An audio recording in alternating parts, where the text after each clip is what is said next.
Hello and welcome to Chetan Bharat learning. आज के daily अखबार एनालिसिस में आपका स्वागत है। आज है 5 अक्टूबर और आज के हिंदू पेपर के दिल्ली एडिशन को हम कवर करेंगे। तो चलिए देखते हैं आज की सबसे इंपॉर्टेंट हेडलाइंस। तो सबसे पहले, a Nobel prize has been given in the field of medicine. ठीक है, सो ये it's basically about how human beings sense. तो कोई भी ह्यूमन बींग हो गया, एनिमल हो गया, वो सेंस कैसे कर सकते हैं। So something known as somatosensation. तो इसके बारे में पढ़ेंगे तो प्रीलिम्स के लिए इंपॉर्टेंट हो सकता है। मेंस में अगर हम डिफाइन कर ले सोमैटो सेंसेशन को एंड उसकी एप्लीकेशंस इस नॉलेज की, that can be GS3 science and take.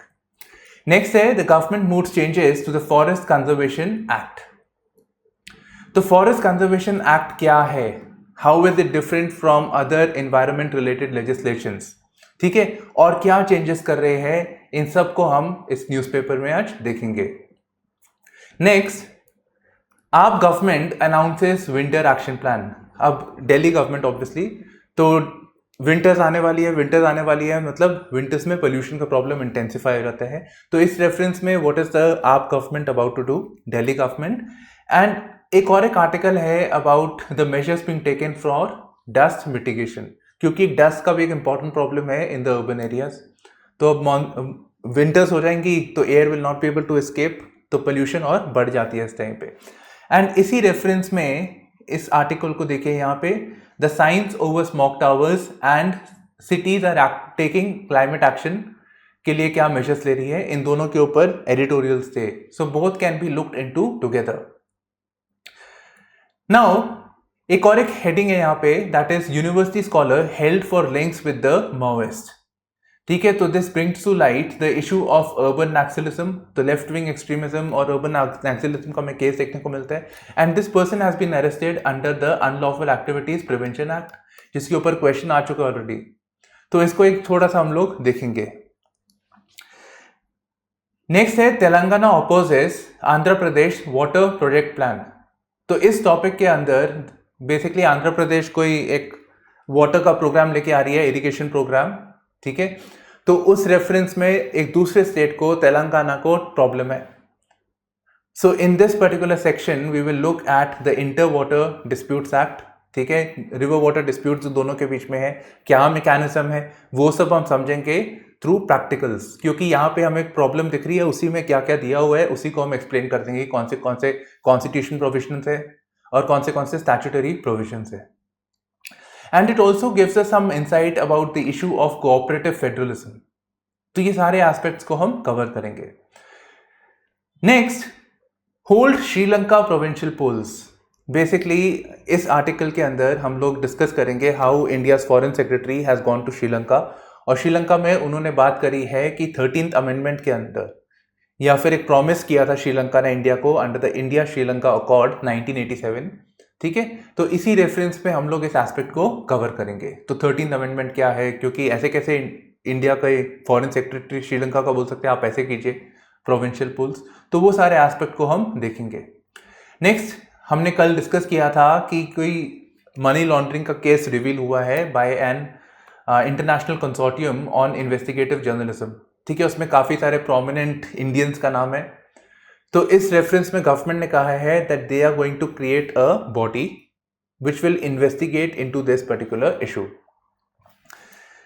Then drone based north east के अंदर मणिपुर में drones are being used to deliver vaccines, ठीक है। तो we see a positive dimension to the use of drones. तो एक तो ये हो गया, तो साइंस एंड टेक का टॉपिक बन गया। And likewise, although this is separate, likewise अगर हम देखें जो ड्रोन्स का इशू है, that is also a national security concern. तो पठानकोट, ये आई थिंक जम्मू और पठानकोट में एक ड्रोन आया था पाकिस्तान से, it exploded, right. So two issues over here, one is the benefits of drones, applications क्या क्या हो सकती है, and other is how is it an internal security concern. So this is an issue जिसको हम ऐसे बना सकते हैं यहाँ पे। Next is economic affair secretary जो है हमारे मिस्टर सेठ, उन्होंने कहा है कि India needs to double the infra spending. तो अभी eight present it is 5 to 6%, तो this needs to be increased, और वो कैसे करेंगे उसके बारे में उन्होंने बताया है। So will be looking at the national infrastructure pipeline, national monetisation pipeline, ठीक है, इन सब का क्या रिलेशनशिप होगा, Gati Shakti scheme, so all those things we are going to cover. Next, हम आपको सबको पता है, सब परेशान है, oil prices are increasing, petrol diesel का। तो इस रेफरेंस में ये आर्टिकल है, net oil importer India left with few options as oil prices surges. Now here I am going to give you, ये तो इतनी था, I am going to give you an exercise for practice for creative thinking. तो चलिए सबसे पहले देखते हैं the Nobel prize for medicine. ठीक है, तो ये दो व्यक्ति है, David Julius and Adam Patapoutian. ठीक है, पेटापोटियन जो भी इनका नाम है। So they both have worked on a science on the field of somatosensation. तो इन्होंने इसमें काम किया है, सोमैटो सेंसेशन। और सोमैटो सेंसेशन क्या है? It is the ability of the organs such as eyes, ears, skins to see, hear and feel. तो somatosensation is basically anything, हमारा स्किन भी हो गया, कुछ भी चीज हो गई, for it to experience something, to feel sensation, जो भी हमें फील होता है। अब इन्होंने कैपेसिशन, एक बेसिकली चिली यूज करी, मिर्ची यूज करी, चिली पेपर, एंड उसके थ्रू, आपको पता होगा मिर्ची लगती है तो गर्मी सी फीलिंग होती है, तो ऐसा क्यों होता है उस पर उन्होंने काम किया।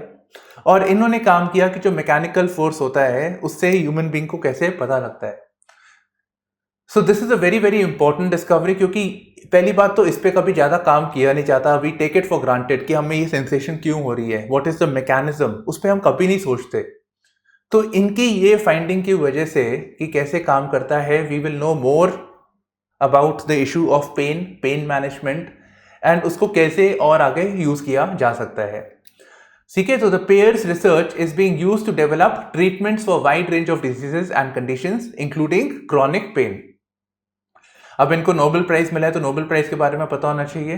तो नोबेल प्राइज के बारे में कहते हैं कि जो भी जीतता है नोबेल प्राइज, उसको $10 मिलियन स्वीडिश क्रोनर मिलता है, which is equivalent to $1.1 million. तो ये अब दोनों में बढ़ जाएगा। ठीक है, बाकी आपको पता लग गया स्वीडिश की करेंसी क्या है, क्रोनर। नेक्स्ट आते हैं, the government moves changes to the forest conservation act. Basically forest conservation कहता है कि जो उसका काम ये है कि फॉरेस्ट लैंड को प्रोटेक्ट किया जाए, या फॉरेस्ट लैंड को कंजर्व किया जाए। Forest land is not illegally occupied, या उसको एग्रीकल्चरल लैंड में कन्वर्ट ना किया जाए by the states, and therefore the parliament had passed the law known as forest conservation act. अब कह रहे हैं कि अगर मान लीजिए रेलवेज का कोई प्रोजेक्ट जाना है, या मान लीजिए ये नेशनल सिक्योरिटी के लिए कुछ डिफेंस फोर्सेस का कुछ कंटोनमेंट बनना है, या कोई रिसोर्स डालनी है वहां पे, तो इन सब चीजों के लिए अप्रूवल की जरूरत नहीं होनी चाहिए। ठीक है, तो अगर सेंटर ने डाला है तो it should pass right away.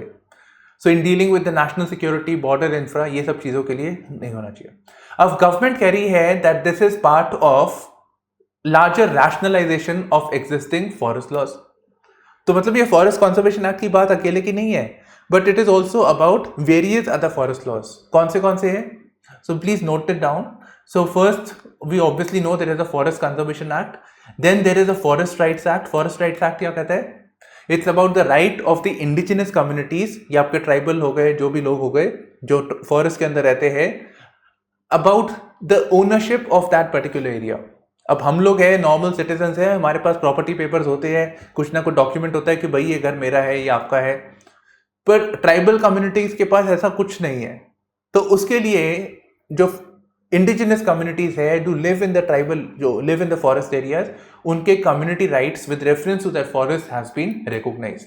तो एक स्टैट्यूटरी राइट उनको दिया गया है। Then there is wild life protection act. मैंने आपको फॉरेस्ट कंजर्वेशन एक्ट के बारे में बताया था, that this is about the conservation of the forest.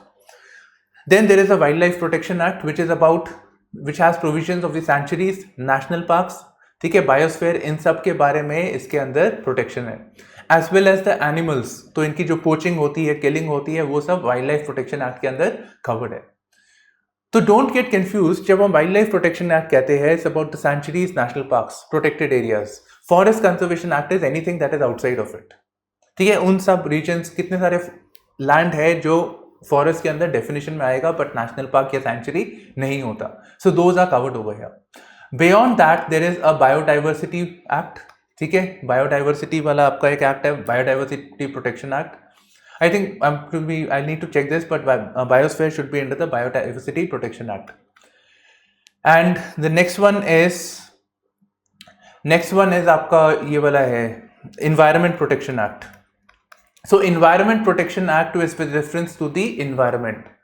तो इन्वायरमेंट जैसे कि पोल्यूशन हो गया, एयर पोल्यूशन हो गया, वाटर पोल्यूशन हो गया, तो उसकी रेगुलेशन के लिए, या फिर मान लीजिए कोई डिजास्टर हो गया इन्वायरमेंट रिलेटेड, तो वो सब चीजें इन्वायरमेंट प्रोटेक्शन एक्ट के अंदर आती है.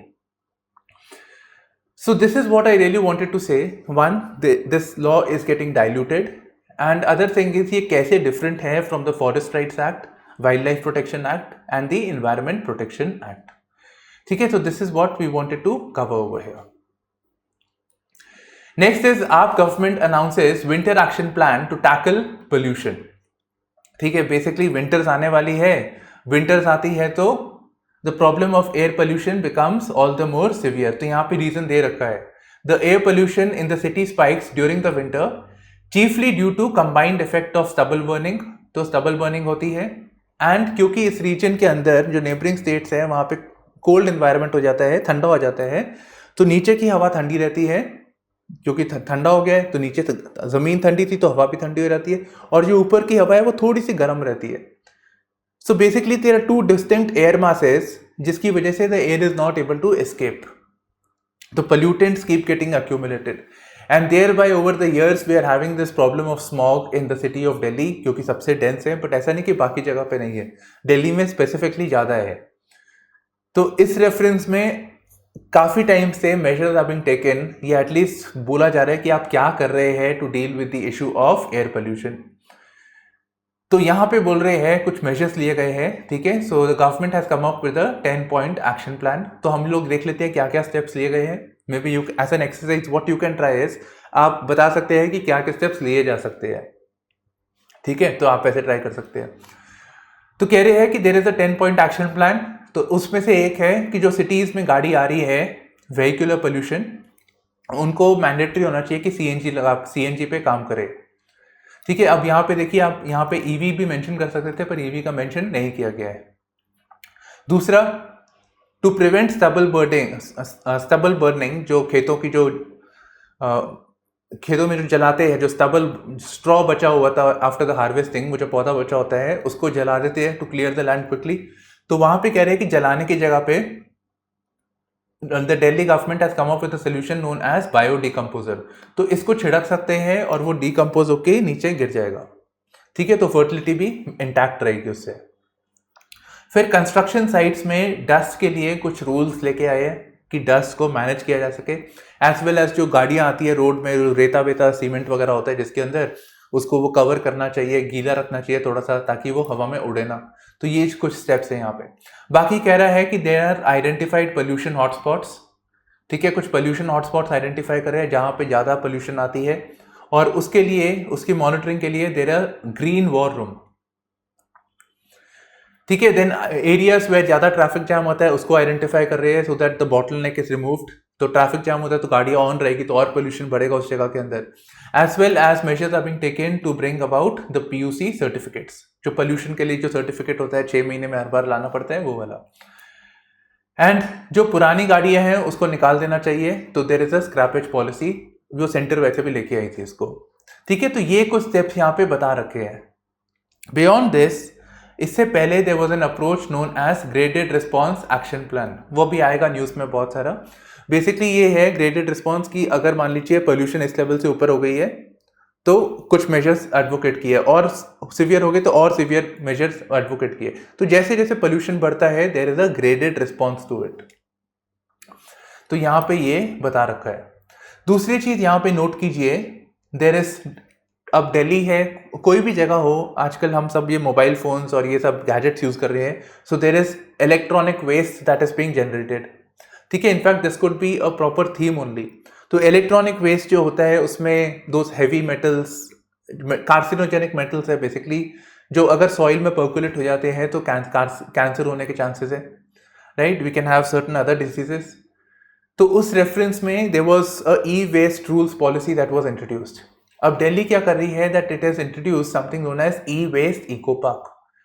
तो उसमें होगा कुछ नहीं, उसको management of the e waste and the recycling उस पर काम करेंगे। तो देयर बी एन एक कॉम्प्लेक्स होगा जिसमें इस पे सारी रिसोर्सेज प्रोवाइडेड की जाएगी ना क्लस्टर मोड। नेक्स्ट है university scholar held for links with the Maoist. अब माओइस्ट के रेफरेंस में ना कहते हैं कि दे वर्क इन 2 वेज। एक हो गया ग्राउंड लेवल पे, तो जैसे कि मान लीजिए ये रेड कॉरिडोर एरिया हो गया, तो रूरल एरियाज, ट्राइबल एरियाज, वहां पे मिलिटेंट काम करते हैं यहाँ पे। और एक हो गया अर्बन एरियाज के अंदर, तो कहते माना जाता है कि left wing extremism is primarily rural problem, forest areas वहां पे प्रॉब्लम है। पर देखा जाता है कि दैट जो माओइस्ट है या फिर जो people who believed in this ideology, वो अर्बन एरियाज में भी काम करते हैं and primarily they create a front, they create a fund और an ideological support amongst the other sections of the population. तो एक अर्बन एरिया में काम कर रहा है इन अ डिफरेंट वे, एक आइडियोलॉजिकल सपोर्ट प्रिपेयर कर रहा है, ground work, as well as providing some sort of facility की फाइनेंस आ जाए और मोबिलाइज हो जाए और वापस ग्राउंड में पहुंच जाए वो। ठीक है, so in this reference it is important, एक नई थीम बन रही है about the internal security, that is the issue of urban Naxalism.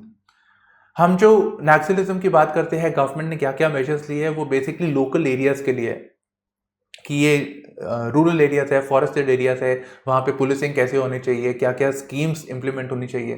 पर अभी तक अर्बन नक्सलिज्म के एस्पेक्ट को कवर नहीं किया गया है, यूपीएससी ने भी इस पर क्वेश्चन नहीं पूछा है। इनफैक्ट अर्बन नक्सलिज्म इतना इंपॉर्टेंट है कि इन द ईयर 2004, ठीक है, जो माओइस्ट पार्टी है उन्होंने एक पेपर रिलीज किया था, urban perspective our works in urban areas, so they have been working on this front. And इस रेफरेंस में there is this common anti terror law हमारे कंट्री के अंदर, जो सारी चीज़ें जो भी जितने सारे टेरर रिलेटेड लॉज थे अल्टीमेटली वो कैंसिल हो गए हैं और हमारे पास अभी है अनलॉफुल एक्टिविटीज प्रिवेंशन एक्ट। तो इसके अंदर this PhD graduate has been arrested.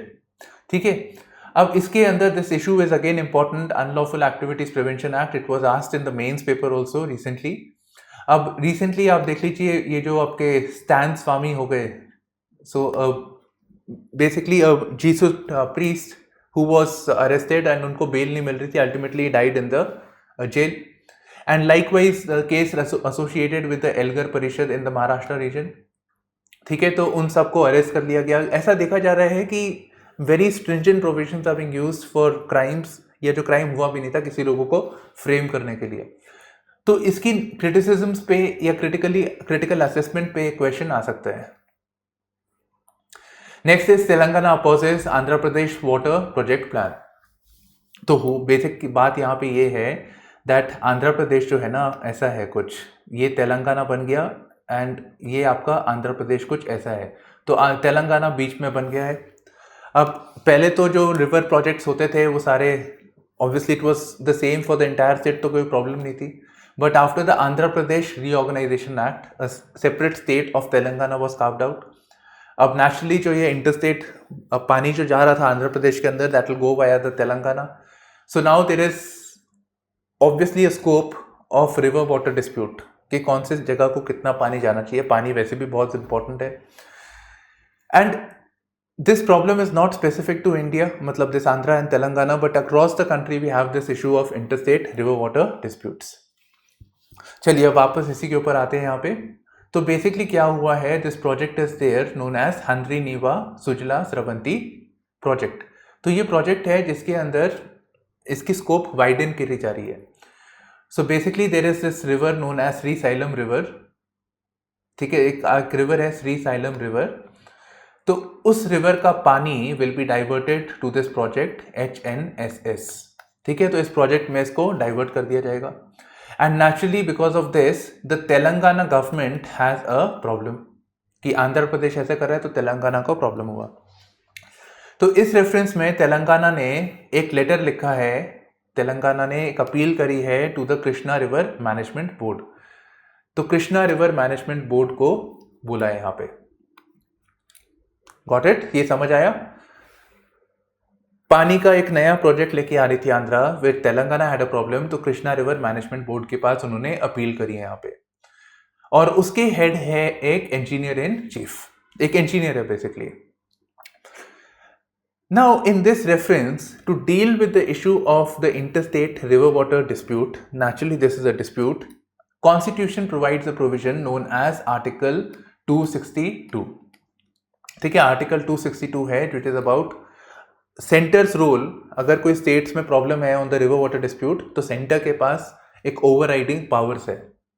और आर्टिकल 262 के तहत इसके पास दो पावर है. वन, जिसके अंडर पार्लियामेंट ने लॉ बनाया है, one is interstates river water disputes act. ठीक है, तो रिवर वाटर का जो डिस्प्यूट है उसको रिजॉल्व कैसे किया जाएगा. And other is to have a river management board. तो मान लीजिए जैसे इस केस में हम देख रहे हैं कृष्णा रिवर मैनेजमेंट बोर्ड, तो वो बोर्ड है which is dealing with the affairs. वो सेंटर ने अपॉइंट किया है Krishna river management board to deal with the issue of river water disputes या the regulation of the use of water of the Krishna river.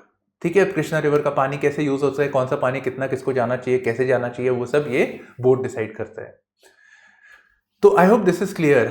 Article 262 adjudication of river water disputes centre की responsibility है. Centre can make a law on this front. तो interstate river water disputes act बनाया है जिसके under they are tribunals which deal with how the river water dispute will be managed.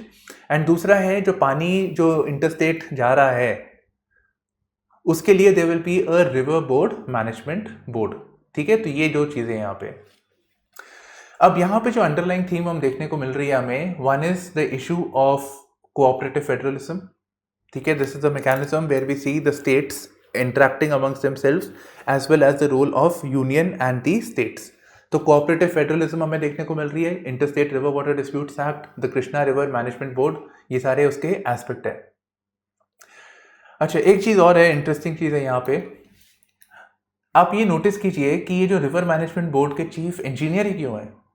हाँ, जो पानी का जो यूज है, पानी की जो एप्लीकेशन है, it's not just engineering work. तो है इसके अंदर, डेफिनेटली है, but there should be agriculturist. Water तो कहीं भी यूज हो सकता है, कैसे भी यूज हो सकता है. So there should be agriculturist also. There should be people who are concern with the environment, ecologist, geologist. So just one branch of science is taken into account. Somewhere down the line, it shows that we do not have an inclusive approach to the management of water in our country. और मैं ऐसा क्यों बोल रहा हूँ, क्योंकि मुझे नहीं पता था ये. ऐसा मिहिर शाह ने बोला. तो there was a Mihir Shah committee to deal with the issue of water management in the country.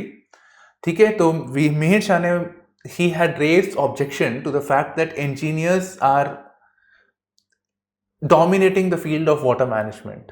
Structural side पे काम किया जा रहा है, construction of dams etcetera, but water के जो अदर एस्पेक्ट्स है, water is not just about the engineering work, water management, but उसकी there is also to deal with the demand side.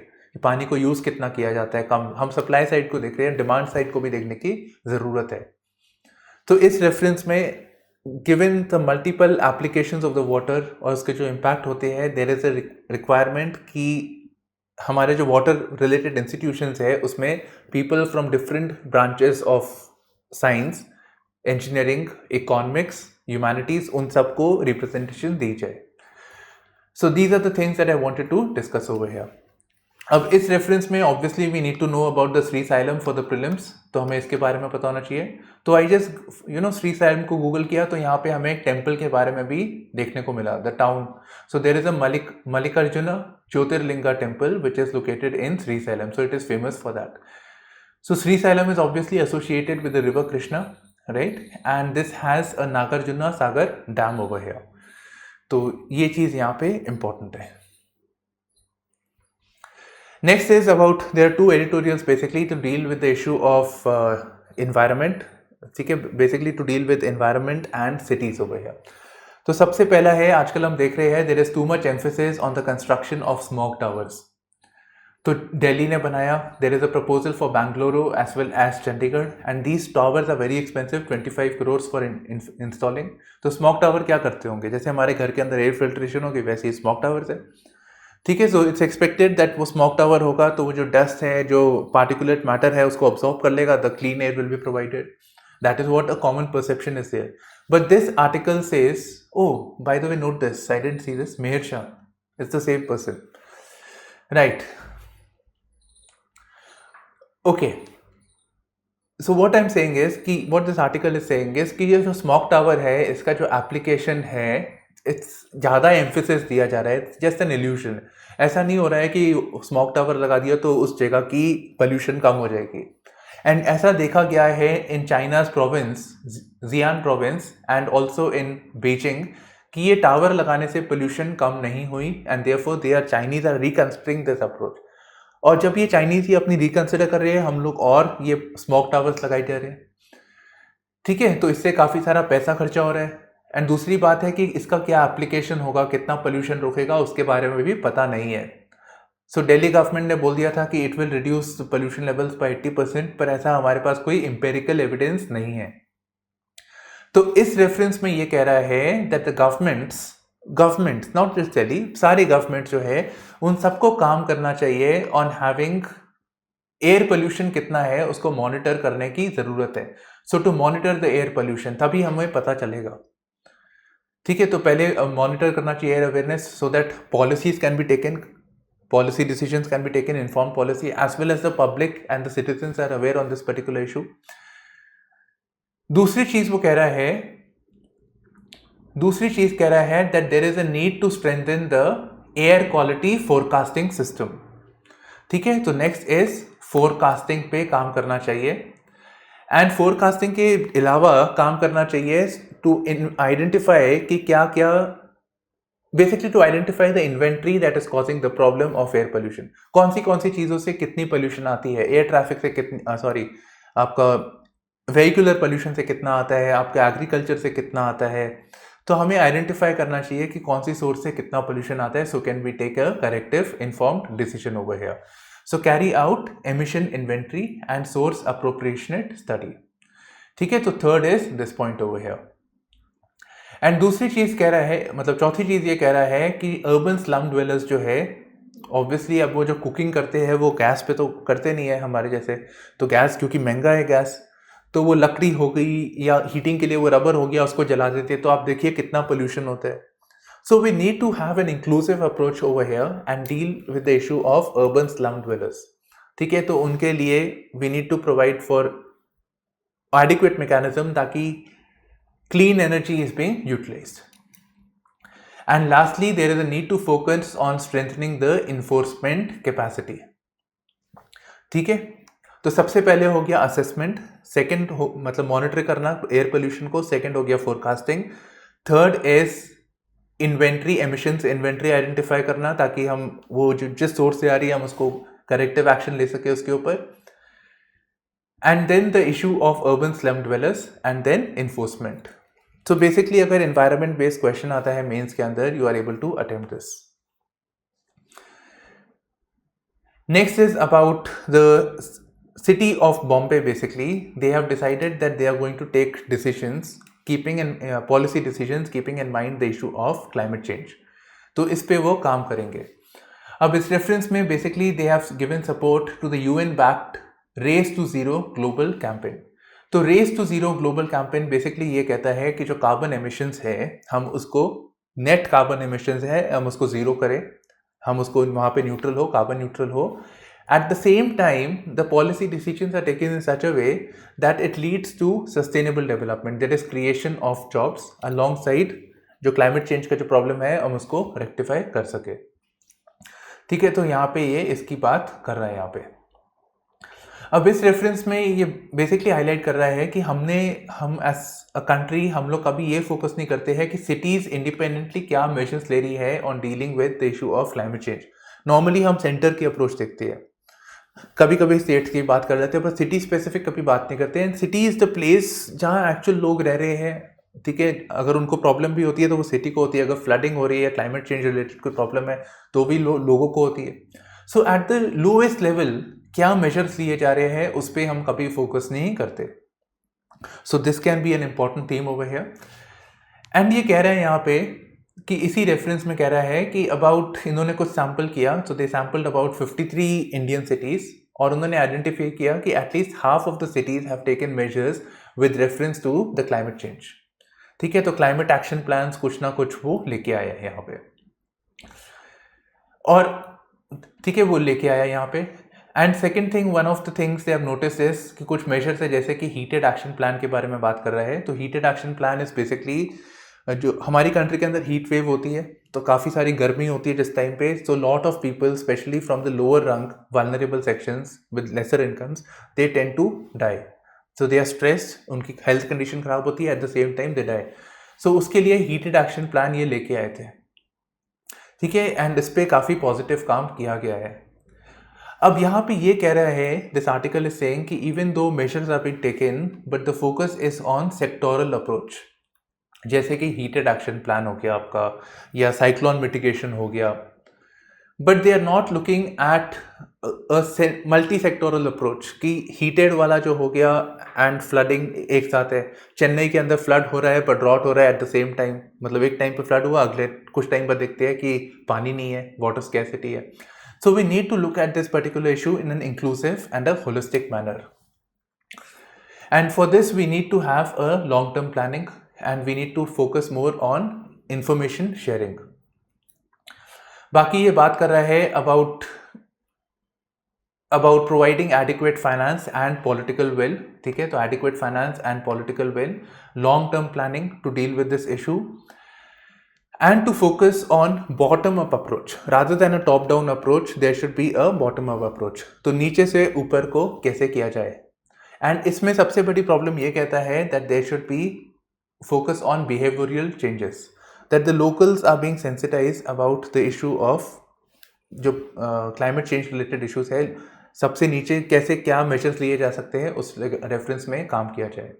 So when people are aware कि क्या actions लेने चाहिए, उनका behaviour change होता है. For example if they move by the public transport, गाड़ियाँ कम use करते हैं, तो फिर ये प्रॉब्लम सॉल्व होगा. लाइकवाइज एक इंटरेस्टिंग अप्रोच बता रहा है about the new trend of urban farming. तो घर के अंदर छत है तो फार्मिंग कर सकते हैं वहाँ पे. And likewise not mentioned here, there is a new trend that is going on, urban forestry. ठीक है, plantation of trees and other areas within the buildings itself. तो सिंगापुर में ये चल रहा है. नेक्स्ट है, foreign secretary urges Colombo to fully implement the 13th amendment. ठीक है, तो 13th अमेंडमेंट क्या है. 13th amendment basically comes from the politics that was taking place in the Sri Lanka. तो श्रीलंका का ये जो एरिया है यहाँ से ऐसे वाला, ठीक है, तो नॉर्थ एंड नॉर्थ ईस्ट वाला area, this is basically Tamil dominated.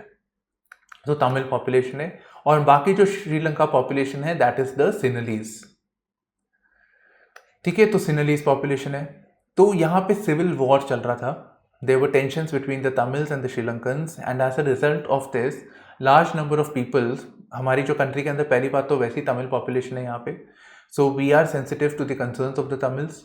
And दूसरी चीज़ है, there was the problem of Tamil refugees, Tamilians settling over into India as refugees, as stateless people. ठीक है, आप देखिए there is very very proximity, बहुत पास में है, तो आराम से आया जा भी जा सकता है. So this was a concern for India, and thereby under the Rajiv Gandhi government, India and Sri Lanka signed an accord known as India-Sri Lanka Accord 1987, जिसमें one of the conditions was, ये civil war को रोकने के लिए one of the conditions was to assure greater autonomy, greater powers or decentralization of devolution of powers from the majority to the Tamilians over here. And उसके अंदर एक condition थी that there should be elections conducted in the provincial councils in the Tamil dominated areas. ठीक है, तो श्रीलंका ऐसे कर नहीं रहे हैं, एंड देयर बाय अभी जो फॉरेन सेक्रेटरी गए हैं उन्होंने कहा है कि अभी इलेक्शंस यहाँ पे होने चाहिए. दूसरी चीज़ उन्होंने यहाँ पे बोली है, they said that we do not appreciate, India does not appreciate the presence of a third party in China, in Sri Lanka. तो थर्ड पार्टी, पहली दो पार्टी कौन है, पहली बात तो ठीक है, इंडिया हो गया, श्रीलंका हो गया, दो पार्टी है. So the third party over here is China. So China is creating a port in the Jaffna area which is very very close to India, and therefore this is a national security concern. ठीक है, आप देखिए श्रीलंका की proximity to India, so it's really a cause of concern, and therefore India has expressed its discomfort with the Chinese investment, particularly in an area where India has been heavily investing in socio-economic development or reconstruction of the Tamil dominated area in Sri Lanka. Next is government promises probe into Pandora Papers. तो भी आपका ये जो leak हुआ था basically by the ICIJ. So there is this international consortium of investigative journalist. उन्होंने कुछ 14 financial consultancy company से उनके पेपर्स लीक हो गए. So those papers are known as Pandora papers. ठीक है, तो इन पेपर्स में there is list of people who have parked their money from India. बाकी कंट्रीज के भी है, but amongst Indians also, who have parked their money in different jurisdictions, primarily tax havens. So this is a case of laundering of money. So this is a case of money laundering over here. ठीक है, तो central government ने कहा है कि about 300 people are there, जिसको वो कह रहे हैं few Indians were named, but 300 people were there in total. And उसको इन्वेस्टिगेट करने के लिए there is a multi agency group that will be formed that includes इसका जो चेयरमैन होंगे central board of direct taxes, and beyond that it will have membership of the enforcement directorate, financial intelligence unit and the reserve bank of India. ठीक है, तो वो इस issue को investigate करेंगे.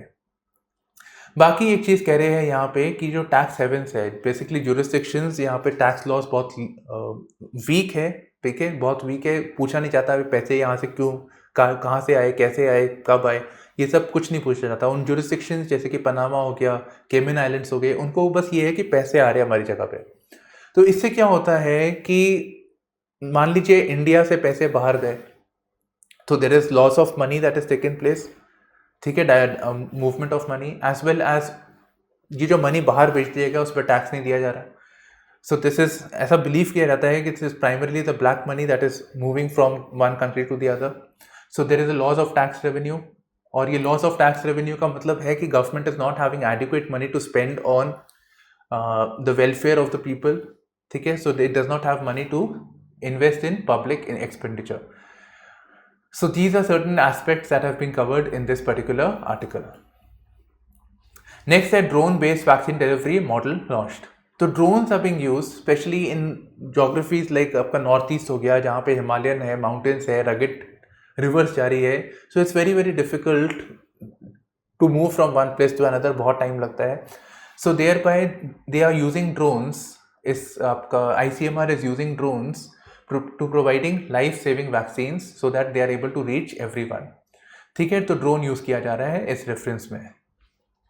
और यहाँ पे एक मेंशन है about the Loktak lake. Loktak lake is very very important from the point of view of UPSC pre.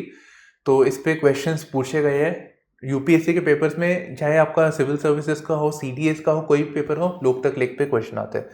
So Loktak lake is known for a floating national park. तो फ्लोटिंग नेशनल पार्क, ठीक है, तो लेक के ऊपर वो फ्लोट कर रहा है. एंड दूसरी चीज, this is famous for phumdis.